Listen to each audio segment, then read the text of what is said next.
টানা এক মাসেরও বেশি সময় ধরে রাজপথে তীব্র বিক্ষোভ, রাজপথ কাঁপানো স্লোগান আর আপোষহীন আন্দোলন। অবশেষে দিল্লির ক্ষমতার কেন্দ্রে থাকা মোদী সরকারের শক্ত ভিত্তি নড়ে উঠল।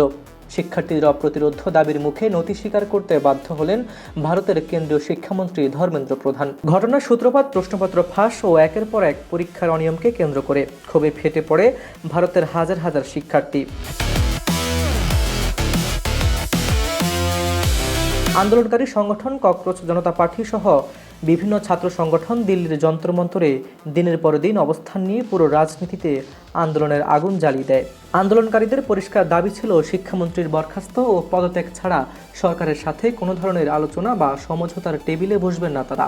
পরিস্থিতি এতটাই জটিল হয়ে পড়ে যে কেন্দ্রীয় সরকারের নতুন দফার একটি গুরুত্বপূর্ণ বৈঠকের ঠিক কয়েক ঘন্টা আগেই সোশ্যাল মিডিয়া এক্সে নিজের সিদ্ধান্তের কথা ইঙ্গিত দেন শিক্ষামন্ত্রী।